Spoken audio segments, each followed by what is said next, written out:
अच्छा जी, आज की क्लास में हम जिस मौजू को समझने जा रहे हैं या आज की क्लास में हम जो टॉपिक सीखने जा रहे हैं वो है functions of central bank. Central bank के फंक्शंस क्या है, but before that I just like to tell you what is central bank. Central bank खुद क्या चीज है भाई, पहले ये समझ लो। देखो, जितने भी बैंक एक मुल्क में वजूद में आते हैं तो उन तमाम तर बैंकों का कोई सरबराह होना चाहिए, उन तमाम तर बैंकों का कोई लीडर होना चाहिए, उन तमाम तर बैंकों का कोई रेगुलेटरी बैंक होना चाहिए। रेगुलेटरी का मतलब होता है जो उसको उसके लिए कानून साजी करे, उसके लिए उसूल बताए, उसको काम करने के तरीके बताए। ये एक सेंट्रल बैंक मुल्क का मरकजी बैंक होता है जो तमाम तर काम ये सारे के सारे परफॉर्म करता है। तमाम तर बैंकों का सरबराह होता है, ये तमाम तर बैंकों के लिए उसूल बनाता है, तमाम तर बैंक इसके कायदे कानून पर अमल करते हैं। बात समझ आ रही है? ये सेंट्रल बैंक होता है। और सेंट्रल बैंक जो है इटसेल्फ, इसको रिजर्व बैंक भी कहा जाता है, इसको रेगुलेटरी बैंक भी कहा जाता है। और पाकिस्तान का सेंट्रल बैंक जो है उसका नाम है State Bank of Pakistan. Pakistan का सेंट्रल बैंक कौन सा है? State Bank of Pakistan. हर मुल्क का कोई ना कोई सेंट्रल बैंक होता है। तो उसके बाद अब हम बात करते हैं कि सेंट्रल बैंक काम क्या क्या करता है। तो देखो, सेंट्रल बैंक के दो तरह के काम होते हैं। पहली चीज तो ये कि वो गवर्नमेंट का बैंकर होता है। क्या होता है? और दूसरा ये कि वो बैंकरों का भी बैंकर होता है। तमाम तरह बैंकरों का भी बैंकर वो होता है और हुकूमत का भी बैंकर वो होता है। अब हुकूमत के बैंकर होने की वजह से वो कई काम सर अंजाम देता है और बैंकों का भी बैंकर होने की हैसियत से वो कई काम सर अंजाम देता है। वो क्या क्या काम है आओ देखते हैं। सबसे पहला काम ये कि monopoly of issuance of note. Currency note जो छापे जाते हैं, क्या कह रहा हूँ, करेंसी नोट जो छापे जाते हैं वो करेंसी नोट छापने का इख्तियार सिर्फ और सिर्फ सेंट्रल बैंक के पास है। किसके पास है? अच्छा, मैं तुम लोगों को तारीख पे अगर लेके जाऊं तो पहले हर कमर्शियल बैंक अपना करेंसी नोट छापा करते थे, लेकिन क्योंकि कमर्शियल बैंक सारे अलग अलग थे तो वो कलर अलग छापा करते थे। यानी डिजाइन कलर के माना में जो करेंसी नोट है इनमें तजाद पाया जाता था। यानी 100 का नोट है, किसी बैंक ने किसी कलर का छापा हुआ, किसी बैंक ने किसी दूसरे कलर का छापा हुआ। तो इसका मतलब ये है कि एक स्टैंडर्ड नहीं था, मयार नहीं था। मयार होना बहुत बेहतरीन और इम्पोर्टेंट चीज होती है किसी भी चीज को स्टैंडर्ड या जर्नल करने के लिए। बात समझ आ रही है? तो फिर इसलिए ऐसा इदारा देखा गया जो करेंसी नोट छापने की सलाहियत रखे और तमाम सर करेंसी नोट उसी के मुताबिक छापे जाएं। तो फिर सबसे बेहतरीन इदारा सेंट्रल बैंक था जो ये काम कर सकता था। तो हमारे यहाँ करेंसी नोट जो छापा करते हैं या हमारे यहाँ करेंसी नोट जो छपते हैं वो कौन छापता है? सेंट्रल बैंक छापता है। यानी पाकिस्तान का सेंट्रल बैंक कौन सा है? State Bank of Pakistan. यानी कि इजाज़तदारी है इसकी, इसके अलावा कोई और नहीं छाप सकता। इसीलिए कहते हैं monopoly of issuance of note. Controller of credit. याद रखो, क्रेडिट की क्रिएशन, ज़र की तख्लीक जो हमने पिछले लेक्चर में पढ़ा, ज़र की तख्लीक ज्यादा या कम दोनों ही क्या है? खतरनाक है। अगर ज़र की तख्लीक ना हो, क्रेडिट की क्रिएशन ना हो, तो क्रेडिट की क्रिएशन नहीं होने का जो इम्पैक्ट पड़ेगा वो मईशत के ऊपर बहुत बुरा पड़ेगा। मसलन क्या क्या पड़ सकता है? सवाल देखो, अगर ज़र की तख्लीक नहीं होगी तो मुल्क में कारोबारी सरगर्मी कम हो जाएंगी। कारोबारी सरगर्मी कम हो जाएंगी। मसलन कर्जे नहीं दिए जाएंगे कारोबार लगाने के लिए तो कारोबार कम से कम लगेंगे। जब कारोबार कम लगेंगे तो लोगों के पास रोजगार भी कम होगा, बेरोजगारी बढ़ रही होगी मुल्क में। तो बेशुमार इसके असरात हैं जिसमें नजर आएंगे अलग अलग जगह पे और हमने पहले के लेक्चर्स में उसको डिस्कस भी किया है। बात समझ आ रही है? तो क्रेडिट की क्रिएशन ज्यादा होना वो भी खतरनाक है, कम होना वो भी खतरनाक है। तो इसका मतलब बैलेंस रखना पड़ेगा। Yes sir. और बैलेंस रखने के लिए क्या करना पड़ेगा? क्रेडिट की क्रिएशन को कंट्रोल करना पड़ेगा कि अगर ज्यादा हो रहा है तो उसको फौरन से कम किया जाए, कम हो रहा है तो उसको ज्यादा किया जाए, बढ़ाया जाए। अगर ज़र की तख्लीक बहुत ज्यादा हो जाए तो रसद जो होगी, सप्लाई जो होगी करेंसी की वो बहुत ज्यादा होगी।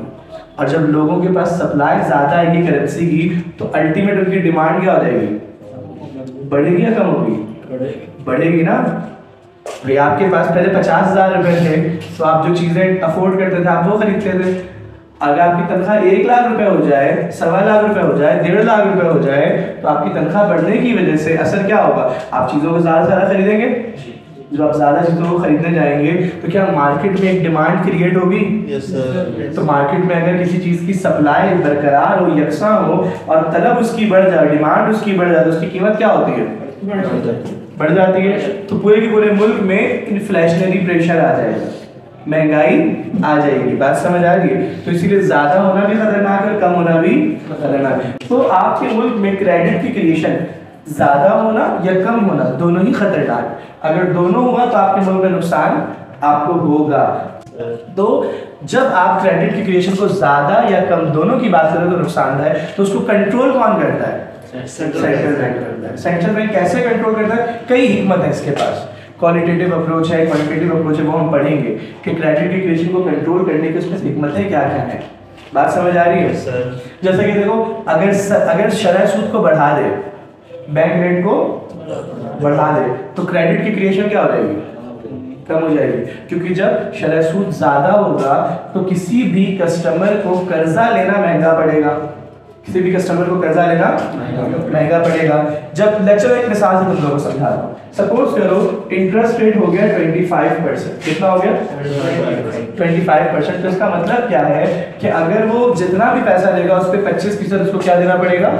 सूद देना पड़ेगा। तो अब वो सोचेगा ये कि भाई अगर मैं ये काम करता हूँ, कर्जा लेता हूँ, तो मुझे नुकसान ये होगा कि मुझे देना पड़ेगा उसके ऊपर ज्यादा पैसा। बात समझ आ रही है? जो मेरे लिए फेवरेबल नहीं है। कॉस्ट ऑफ बोरिंग हाई है, तो क्या लोग कर्ज लेंगे? नहीं लेंगे। और अगर इसी शरह सूद को मैं क्या कर दूं? कम करके 5% कर दूं, तो अब क्या हो गया? अब बोलेंगे यार ये जो चीज है ना हमारे लिए बड़ी सुटेबल है, 5% तो इंटरेस्ट देना है, कोई मसला नहीं, इससे ज्यादा तुम कमा लेंगे। तो शरह सूद की वजह से क्रेडिट की क्रिएशन बढ़ भी सकती है और कम भी होती है कंट्रोल। लेकिन ये एक मेथड है, ऐसे कई मेथड है। बुनियादी तौर पे दो मेथड है, क्वालिटेटिव अप्रोच और क्वांटिटेटिव अप्रोच। ये दो मेथड्स है जिसके ऊपर ये काम किया जाता है। कई हिकमतें हैं इसके ऊपर, वो भी अगर टाइम रहा तो मैं आप लोगों को समझाऊंगा। क्लियर हो गई बात यहाँ पर? Yes, sir. क्रेडिट की क्रिएशन को कंट्रोल भी करने का काम किसका है भाई? सेंट्रल बैंक है। सेंट्रल बैंक का। एक स्टेप और आगे जाते हैं और देखो क्या है, custodian of foreign exchange. Foreign exchange क्या है? देखो हमारे मुल्क की करेंसी के रेट बहुत ज़्यादा फ्लक्चुएट कर रहे होते हैं। डॉलर की प्राइस चेंज हो रही होती है ना? चेंज क्यों हो रही होती है? इसके पीछे सबसे बड़ा रीज़न ये है कि हमारी डॉलर की डिमांड जब बढ़ जाती है और डॉलर की सप्लाई कम होती है तो हमारी डॉलर की प्राइस क्या हो जाती है? बढ़ जाती है। सर डॉलर की डिमांड बढ़ती क्यों है? सवाल। अब देखो पाकिस्तान में जो गाड़ियाँ बन रही हैं या टेक्नोलॉजिकल चीज़ें बन रही हैं, वो जो चीज़ें बनाई जाती है कैसे बनाई जा रही हैं? यहाँ बनाई नहीं जाती, यहाँ असेंबल होता है। जी। इंजन वगैरह कहाँ बन रहे हैं? बाहर बन रहे हैं। तो अब इंजन जब हम बाहर से लेंगे तो ऑब्वियस बात है हमको पेमेंट करनी है उसको। Yes sir. हम जब पेमेंट करेंगे तो किस में करेंगे? डॉलर्स में करेंगे। तो ऑब्वियस बात है डॉलर्स में ही करते हैं वो साथ में। हमारे यहाँ स्टैंडर्ड डॉलर ही बना हुआ है अभी। सही है। तो अब मिसाल में हम वहाँ से डॉलर में पेमेंट कर रहे हैं तो हमें डॉलर चाहिए होगा नहीं चाहिए होगा? Yes sir.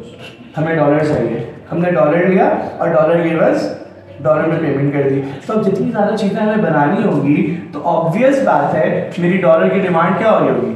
बढ़ रही होगी। और डॉलर की डिमांड अगर बढ़ जाए और सप्लाई कांस्टेंट है तो डॉलर की प्राइस क्या होगी? बढ़ेगी। सेंट्रल बैंक क्या करता है? आर्टिफिशियल सप्लाई क्रिएट कर देता है। कैसे? जो डॉलर उसके पास रिजर्व में होता है वो अपने मार्केट में सेल के लिए ले आता है। उसका नतीजा ये होता है कि जितनी डिमांड उतनी ही सप्लाई, प्राइस क्या होगी? कांस्टेंट रहेगी। और जब देखता है कि प्राइस गिर रही है तो फौरन से खरीदना शुरू कर देता है, यानी आर्टिफिशियल डिमांड क्रिएट कर देता है ताकि डॉलर की प्राइस क्या हो? कांस्टेंट है, बहुत ज़्यादा फ्लक्चुएशन। अब हम बात करेंगे development of financial institution. Pakistan में जितने भी फाइनेंशियल इंस्टीट्यूशन वजूद में आते हैं, जितने भी बैंक्स वजूद में आते हैं, तो सेंट्रल बैंक की इजाज़त के तहत ही वो तमाम तर बैंक्स वजूद में आ सकते हैं, वरना बैंक्स का वजूद में आना मुमकिन नहीं है। यानी हर बैंक के लिए ये इम्पॉर्टेंट है कि वो पहले सेंट्रल बैंक से परमिशन ले, सेंट्रल बैंक से इजाज़त ले, सेंट्रल बैंक से रजिस्ट्रेशन ले, उसके बाद वो बैंक क्या होगा? वजूद में आएगा, वरना बैंक वजूद में नहीं आ सकता। अच्छा जी, हमारे यहाँ ना दो तरह के कमर्शियल बैंक्स होते हैं। कितने तरह के कमर्शियल बैंक्स होते हैं? दो तरह के। एक कहलाते हैं शेड्यूल्ड और एक कहलाते हैं not scheduled. Non scheduled. Scheduled commercial banks वो बैंक्स होते हैं, शेड्यूल्ड कमर्शियल बैंक्स वो बैंक्स होते हैं जो सेंट्रल बैंक से या स्टेट बैंक ऑफ पाकिस्तान से रजिस्टर्ड होते हैं, और इनके लिए खास होता है कि सारे के सारे रूल्स एंड रेगुलेशंस को फॉलो करते हैं। तमाम तर बैंकिंग की जो रेगुलेशन आती है सेंट्रल बैंक के through, state Bank of Pakistan के थ्रू, इनको इन तमाम तर बातों पे अमल करना पड़ता है। लेकिन अगर हम बात करें नॉन शेड्यूल्ड बैंक, तो नॉन शेड्यूल्ड ऐसे नहीं होते ना, ना इनके लिए ये लाजिम है कि तमाम तर जो इंस्ट्रक्शन सेंट्रल बैंक दे वो ये फॉलो करें, और ना ही ये रजिस्टर्ड होते हैं सेंट्रल बैंक के साथ। लिहाजा सेंट्रल बैंक इनको सपोर्ट भी नहीं करता, नॉन शेड्यूल्ड बैंक को सेंट्रल बैंक सपोर्ट भी नहीं करता। इन व्हाट सेंस, अगर कोई कमर्शियल बैंक डिफॉल्ट कर रहा हो, अगर कोई कमर्शियल बैंक का रिजर्व मेंटेन नहीं कर पा रहा हो, तो सेंट्रल बैंक क्या करता है, उसके रिजर्व को मेंटेन करने में उसकी हेल्प करता है। उसके लिए अब इसके फंक्शंस हम देखेंगे तो हमें ये वाली बात समझ में आ जाएगी कि सेंट्रल बैंक के लिए कमर्शियल बैंक के लिए सेंट्रल बैंक क्या क्या काम सर एग्जाम देता है। ठीक है, लेट्स सी। सबसे पहले लेंडर ऑफ लास्ट रिजोर्ट, ये क्या होता है? देखो भाई, लेंडर ऑफ लास्ट रिजोर्ट का मतलब क्या होता है? लेंडर ऑफ लास्ट रिजोर्ट का मतलब ये होता है कि कमर्शियल बैंक्स जब ये आपस में एक दूसरे बैंक से लेन देन करते हैं और कोई एक बैंक इनको लोन देने से मना कर दे, दूसरे बैंक इनको लोन देने से मना कर दें, हत्ता कि तमाम तर कमर्शियल बैंक्स किसी बैंक को लोन देने से मना कर दे और फिर भी उसको पैसों की जरूरत हो, तो वो क्या करेगा? फिर उसके बाद वो सेंट्रल बैंक से अप्रोच करता है, और सेंट्रल बैंक का दरवाजा आखिरी दरवाजा होता है जो खुला रहता है इनके लिए, तो वो क्या करते हैं, इनको हेल्प करते हैं। लेकिन किसको करेंगे? शेड्यूल्ड बैंक को, नॉन शेड्यूल्ड बैंक को नहीं करेंगे। क्या मेरी ये वाली बात समझ आ रही है? दूसरी चीज, क्लियरिंग हाउस फैसिलिटी। ये क्लियरिंग हाउस फैसिलिटी क्या होता है, समझे इसको?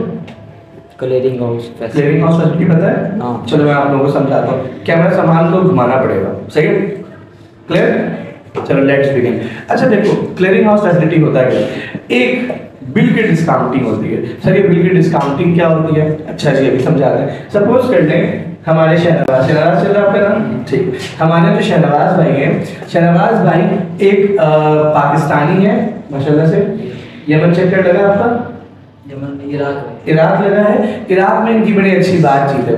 इराक से ये कीमती पत्थर मंगवाते हैं और मंगवा कर बेचते हैं। तो अब इनके सीन का इराकी किसको बनाया आज हम? ठीक है, हमारे पास इराक से इशफाक को ही बनाते हैं। ये हमारा पहला इराकी बंदा है जो ये कहाँ से ताल्लुक वैसे करा, पाकिस्तान में आपका? पेशावर से। ये हमारा पहला पेशावरी बंदा है जो इराकी है इस क्लास के लिए आज, सही है ना? अब इशफाक जो है ये इराक से है और शहनवाज जो है ये पाकिस्तान से है। ये कीमती पत्थर खरीदते हैं और बेचते हैं। इशफाक साहब बेचने में इनकी मदद करते हैं। इशफाक साहब इनको बेचते हैं पत्थर और ये खरीद कर आगे बेचते हैं। अब एक बार क्या हुआ कि बड़े महंगे पत्थर इशफाक साहब से इन्होंने मंगवा लिए और इन्होंने इशफाक साहब को एक बिल दे दिया कि मैं इस दिन पेमेंट कर दूंगा, और उस बिल की तारीख थी 6 महीने बाद की। इशफाक साहब ने कहा चलो ठीक है, ले लेते हैं, अभी बिल ले लिया, पत्थर दे दिए इनको। लेकिन अब सवाल ये था कि इशफाक साहब को भी तो पैसों की जरूरत पड़ सकती है अचानक जी। अब इशफाक साहब क्या करें? अब इशफाक आ गए किसी कमर्शियल बैंक के पास। हमारा बैंक ऑफ इराक वो देखो पीछे वहां बैठा है, तो कैमरा घुमाया जाए। नहीं, ज़रूर है ये वाला जो बीच में है, हनीफ भाई कैमरे में देखकर हाथ हिला दे। हाँ, तो हनीफ भाई जो है ये बैंक ऑफ इराक है। देखो इस्लामी बैंक है, नजर भी आ रहा है माशाल्लाह से, चेहरा पर नूर, सही है। और माशाल्लाह से बस कैमरा बचा लेना बेटा, ये लोगों का कैमरा है, ठीक है। तो अब सीन क्या हुआ? सीन तरह से, हाँ, सेहतमंद इराकी है, सही है। खबरदार सेहत पे किसी की बात नहीं करते भाई, माशाल्लाह अच्छी बड़ी सेहत है क्या? तो तुम लोग मुझे नहीं परेशान करो, मैं बिला वजह रोस्टिंग वाले स्टाइल में फिर पढ़ाना शुरू कर दूंगा, अच्छी बात नहीं करती है। अब देखो सीन क्या हुआ। सीन दरअसल ये हुआ कि अब इनके पास आए अशफाक भाई, और अशफाक भाई ने कहा कि बैंक ऑफ इराक जो हमारे जैनुल आबिदीन, कैमरा उनकी तरफ वहीं बेटा, शाबाश, बस सही सही, वो बिल्कुल ठीक आ रहा है। तो इनके पास ये आए अशफाक और उन्होंने कहा भाई देखो मेरा एक पाकिस्तानी क्लाइंट है शाहनवाज, उसने मुझसे पत्थर मंगवाए हैं, लेकिन पत्थर मंगवाने के बाद उसने मुझे बिल दे दिया है, पैसे नहीं दिए, लेकिन मुझे तो पैसे अभी चाहिए। तो मेरे पास ये जो बिल है ना इसकी डिस्काउंटिंग कर दो, इसकी एनकैशमेंट कर दो। क्या कर दो? एनकैशमेंट कर दो। तो मौलाना नाम क्या चल रहा है आपका? Hanif. Mohammad Hanif, bank of Iraq है ये। उन्होंने कहा चलो ठीक है कोई गल नहीं, हम कर देते हैं आप, सही है ना? थोड़ा सा चेहरे पे मुस्कुराहट लिया बेटा, वो अच्छा लगे थोड़ा सा, हाँ तुम बड़े आदमी हो, हाँ चौड़े में रहो हल्के में नहीं, ठीक है? तो इसने क्या किया, बिल की डिस्काउंटिंग कर दी। यार बिल तो दो बेचारे को। ये सिराजी की किताब है एसारुल्लाह साहब की, ये किताब आप देख सकते हैं, देखो ये किताब आप देख सकते हैं, एसारुल्लाह नईमी साहब ने किताब लिखी है सिराजी की, बहुत अच्छी किताब है। एसारुल्लाह साहब से पैसे लेना प्रमोशन की, सही है? ये किताब नहीं, अभी थोड़ी देर के लिए हमारे लिए बिल है, बिल आप उनको दें। हाँ, आपने इनको बिल दिया और इन्होंने बिल के बदले दिल दिया, दिल नहीं दिया, बल्कि इस बिल के बदले इन्होंने क्या किया, कैश दो भाई, ऐसी फर्जी दे दो कैश, हाँ हमारे शरीयत दे दो कैश के नाम में, ठीक है जी। एक कैश की पेमेंट इनको कर दी गई, सही है? लेकिन जो कैश की पेमेंट की गई होगी ये पूरी पेमेंट नहीं की गई होगी। अब याद रखना, अगर कमर्शियल बैंक किसी बिल की डिस्काउंटिंग करता है तो बिल की डिस्काउंटिंग कैसे करता है? वो बिल की डिस्काउंटिंग ऐसे करता है कि जितने का कैश अमाउंट होगा कमर्शियल बैंक उसके मुकाबले पैसे कम देता है। क्या करता है? कम देता है, सही है? और ये वक्त के मुताबिक देखा जाता है, time value of money which is very much important, सही है? वक्त के मुताबिक जितना ज्यादा टाइम होगा पैसा उतना कम देगा, जितना कम टाइम होगा मेच्योरिटी में, इसमें मेच्योरिटी किसको कहते हैं भाई? मेच्योरिटी का मतलब ये होता है कि वो तारीख जिस दिन ये बिल पैसा देने के काबिल हो जाएगा, वो तारीख जिस दिन ये बिल पैसा देने के काबिल हो जाएगा, उसको हम क्या कहते हैं? मेच्योरिटी। क्या कहते हैं? अब मेच्योरिटी के वक्त इन्होंने कहा, जैसे मिसाल तौर पे जून की 30 तारीख और अभी दिसंबर की 31 तारीख का मतलब पूरा का पूरा 6 महीना, और अगर 1 करोड़ का बिल है तो हो सकता है बैंक ऑफ इराक कह दे कि भैया मैं 1 करोड़ के बदले आपको 90 लाख रुपए दूंगा, 90 लाख रुपए दो, ये बिल मुझे दो, अल्लाह खैर सल्ला, तुम्हारे लिए कोई मसला नहीं, मैं जब वक्त आएगा 6 महीने बाद तो 1 करोड़ रुपए वसूल कर लूंगा, इस बिल पे तुम्हारा कोई हक नहीं रहेगा इसके बाद। मेरी बात समझ आ रही है? Yes sir. पॉइंट क्लियर है? कोई सवाल? तो मसला यहाँ तक क्लियर है? अब देखो बिल की डिस्काउंटिंग इन्होंने करके इनको 90 लाख रुपए दे दिए और 1 करोड़ का बिल अपने पास रख लिया। थोड़ा बेहतर फील हो रहा है? 90 लाख रुपए के मालिक बन गए। 10 लाख फिर भी गया, लेकिन चलो होता है, बड़े बड़े शहरों में छोटी छोटी बातें नहीं पूछी जाती, सही है? अब क्या हुआ मामला, अब ये बेचारा दे तो चुका है तुम्हें पैसे बैंक ऑफ इराक, लेकिन बैंक ऑफ इराक खुद बेचारा परेशान हो गया। क्यों परेशान हो गया? अभी कह रहा है कि मुझे भी तो पैसों की जरूरत है, बिल की डिस्काउंटिंग एक बार तो इसने कर दी, लेकिन इसको भी कैश की जरूरत पड़ गई, अभी क्या करिए? अब ये जाएगा तमाम दूसरे बैंकों से, क्या मेरे बिल की डिस्काउंटिंग कर दो, फर्दर डिस्काउंटिंग कर दो, सही है? रीडिस्काउंटिंग कर दो, लेकिन कोई बैंक अगर नहीं कर रहा, अब ये जाएगा सेंट्रल बैंक के पास, दादा अबू के पास, और क्या कहेगा कि दादा Abu I mean central bank, आप क्या करें, मेरे इस बिल की डिस्काउंटिंग कर दें, मेरे इस बिल की डिस्काउंटिंग कर दें और मुझे इसके बदले कैश दे दें। सेंट्रल बैंक इनके लिए क्लियरिंग हाउस की फैसिलिटी देगा। कौन सी फैसिलिटी देगा? क्लियरिंग हाउस की फैसिलिटी देगा, इसको कहते हैं क्लियरिंग हाउस फैसिलिटी। याद रहेगी भाई बात? यानी rediscounting of bill of exchange, rediscounting of promissory note, कोई भी चीज रीडिस्काउंटिंग की जा सकती है। कौन करके देगा? ये सेंट्रल बैंक। किसके लिए करेगा? बैंक्स के लिए करेगा, यानी कमर्शियल बैंक्स के लिए करेगा। कैश रिजर्व कोई दूसरा बैंक भी कर सकता है, लेकिन अगर मना कर दे तो कौन करेगा? फिर दादा ताया को वही करेंगे मसले का, ठीक है जी। जैसे हमारे क्या होता है, जब हमारे लोगों को पैसों की जरूरत पड़ती है वो किसके पास जाके हाथ फैलाते हैं? आइए तो जिंदाबाद जी, सही है, हाँ ताया के पास भी जाते हैं, तो इट्स कॉमन। अच्छा, कैश रिजर्व, जितना भी कैश रिजर्व रखा जाता है कमर्शियल बैंक्स का, तो किसके पास रखा जाता है? Central bank. और सेंट्रल बैंक रेगुलेट करता है कि आपको इतना मिनिमम कैश रिजर्व रखना पड़ेगा हर हाल में, ताकि अब आप इनकी बात मानेंगे तो ऑब्वियस बात है आप कभी भी डिफॉल्ट नहीं करेंगे, क्योंकि अगर आप डिफॉल्ट कर भी रहे होंगे तो सेंट्रल बैंक आपको पीछे से संभाल लेगा। ये एक उसकी सेंट्रल बैंक की खुसूसियत है। अदर काउंसलिंग सर्विस, आपको काउंसलिंग सर्विस भी तमाम तर कमर्शियल बैंक्स को काउंसलिंग सर्विस भी कौन देता है? सेंट्रल बैंक देता है। सही है ना? काउंसलिंग कहते हैं उनकी जहनसाजी करना, उनको मशवरा देना। जहनसाजी भी कौन करता है? Central bank. इसके अलावा चंद अदर फंक्शन भी है, इसके अलावा चंद अदर फंक्शन। अदर फंक्शन भी। अदर फंक्शंस किसको कहते हैं भाई? ये वाला मौजूद बिल्कुल अलग है, ये आखिरी पॉइंट है। अदर फंक्शंस किसको कहते हैं? अदर सर्विसेज किसको कहते हैं? कमर्शियल बैंक के लिए सेंट्रल बैंक कुछ अदर सर्विसेज भी देता है। वो अदर सर्विसेज क्या होती है? वो अदर सर्विसेज ये होती है कि आपकी ट्रेनिंग करवाएगा कमर्शियल बैंक्स की, कमर्शियल बैंक्स के एम्प्लॉयज की। जिस तरह पाकिस्तान में भी निवाफ करवा रहा है इस्लामिक बैंकिंग की ट्रेनिंग, आप उससे बहुत सारे लोगों ने निवाफ में एडमिशन लिया भी होगा। कुछ लोग पढ़ चुके होंगे, कुछ लोग पढ़ रहे होंगे, कुछ लोग पढ़ने वाले होंगे, कुछ का फ्यूचर इंटेंशन होगा कि पढ़ने का।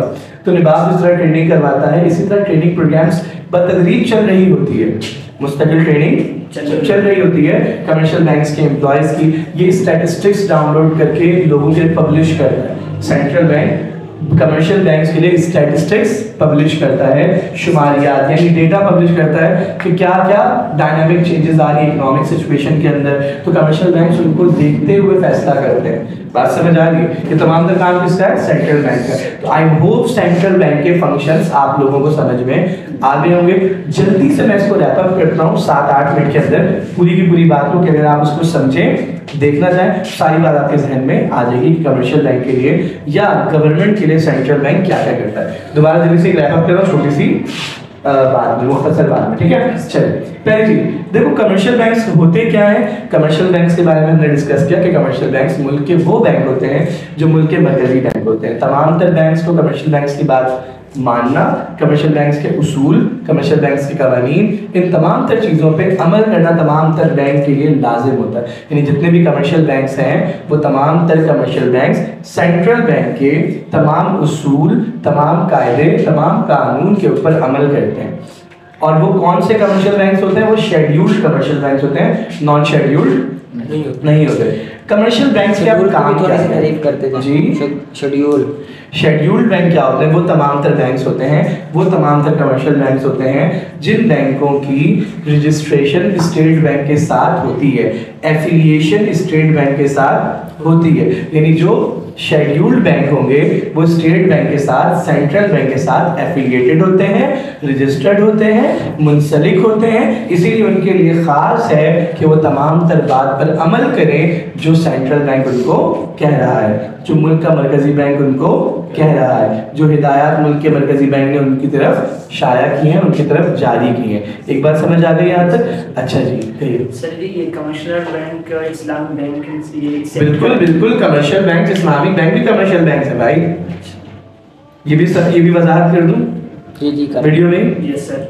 अच्छा जी, अब एक सवाल होंगे आप लोगों के जहन में आता है कि सर क्या जो कमर्शियल बैंक्स हैं और इस्लामिक बैंक्स हैं, क्या ये दोनों बैंक्स अलग अलग हैं? बेटा, कमर्शियल बैंक्स और इस्लामिक बैंक, इस्लामिक बैंक भी कमर्शियल बैंक्स ही हैं, इस्लामिक बैंक भी कमर्शियल बैंक्स ही हैं, बट ये रिबा फ्री बैंकिंग कहलाती है, यानी इंटरेस्ट फ्री बैंकिंग होती है। तो इनके लिए भी तमाम तर बातों का मानना लाजिम होता है, तमाम तर इस्लामिक बैंक के लिए भी, क्योंकि कमर्शियल बैंक्स, क्योंकि वो भी इस्लामिक बैंक भी कमर्शियल बैंक है, तो सेंट्रल बैंक की तमाम तर हिदायत पर वो भी अमल करते हैं। बट इस्लामिक बैंक के लिए जो स्टेट बैंक का डिपार्ट है वो बिल्कुल अलहदा है, जो कायदे कानून बना है। Is that clear everyone?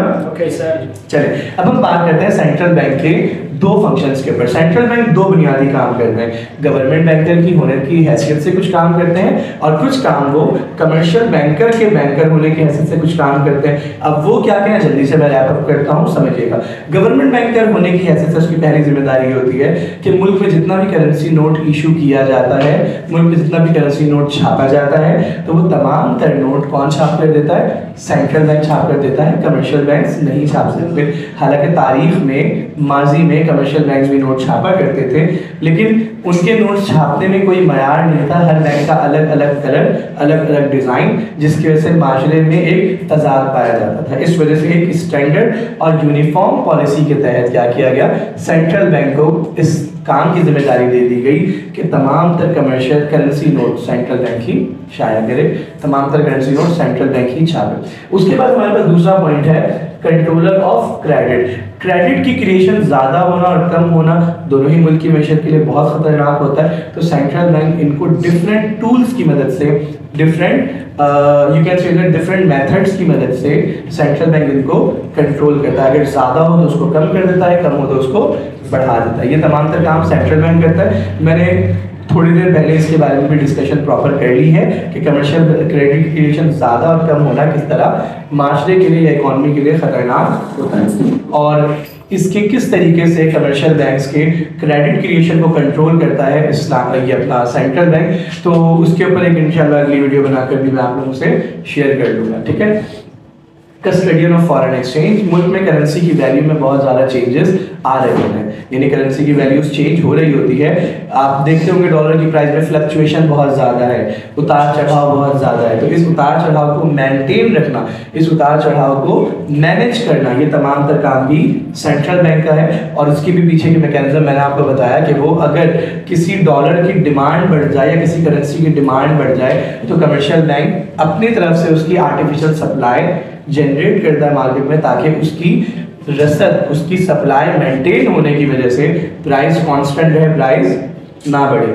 और जब प्राइस कम हो रही थी सेंट्रल बैंक खुद खरीदना शुरू कर देता है ताकि उसकी आर्टिफिशियल डिमांड जनरेट होकर, आर्टिफिशियल डिमांड क्रिएट होकर उसकी प्राइस अपनी जगह पर कांस्टेंट रहे। डेवलपमेंट ऑफ फाइनेंशियल इंस्टीट्यूशन, और तमाम फाइनेंशियल इंस्टीट्यूशन को डेवलप करना, उनकी तरक्की करवाना, उनकी ट्रेनिंग्स देना, ये दीगर काम भी या उनका वजूद में आना सेंट्रल बैंक की ही मदद से मुमकिन है। अब हम बात करते हैं बैंकर के बैंक होने की हैसियत से वो क्या क्या काम करता है। तमाम तर कमर्शियल बैंक के लिए जो काम वो करते हैं हम उसके ऊपर बात कर रहे हैं। First point is lender of last resort. जब तमाम तर कमर्शियल बैंक्स किसी के एक कमर्शियल बैंक को लोन देने से मना कर देते हैं तो फिर आखिरी दरवाज़ा सेंट्रल बैंक का खोला जाता है और वो जाकर कर्जा देता है सेंट्रल बैंक कमर्शियल बैंक को। क्लियरिंग हाउस फैसिलिटी हमने डिस्कस किया कि इसमें होता क्या है कि अगर आपकी बिल ऑफ एक्सचेंज की या नोट्स की किसी भी चीज़ की डिस्काउंटिंग आपने की हुई है और आपको पैसों की ज़रूरत पड़ जाए तो आप बिल को रीडिस्काउंट सेंट्रल बैंक से करवा सकते हैं। सेंट्रल बैंक आपके लिए क्लियरिंग हाउस का काम कर देता है।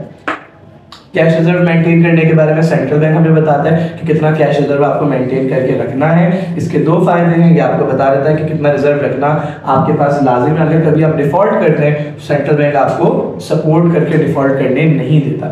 एट लास्ट काउंसलिंग सर्विस, आपकी काउंसलिंग सर्विस भी सेंट्रल बैंक करता है, यानी तमाम तर कमर्शियल बैंक्स की काउंसलिंग सर्विस सेंट्रल बैंक करता है। और एट लास्ट अदर सर्विसेज जिस तरह ट्रेनिंग प्रोग्राम्स वगैरह करवाए जाते हैं वो भी सेंट्रल बैंक कमर्शियल बैंक्स के लिए परफॉर्म करता है। I hope functions of central bank के बारे में जितनी इंपॉर्टेंट बातें थी वो मैंने आपसे डिस्कस करनी है। और भी कई जगह पर सेंट्रल बैंक आपकी गवर्नमेंट को सपोर्ट करता है, फैसिलिटेट करता है, लेकिन ये वो बुनियादी बातें थी जो किसी भी मईशत में रहने वाले, किसी भी माशरे में रहने वाले लोगों को पता होनी चाहिए सेंट्रल बैंक के काम की वजह से। तो आई होप यहाँ तक आप लोगों को बात समझ आई होगी। तो आज के लेक्चर के लिए मुझे यही तक इजाज़त दीजिए। इंशाल्लाह अपनी अगली क्लास में फर्दर आगे चलेंगे। अल्लाह हाफिज़।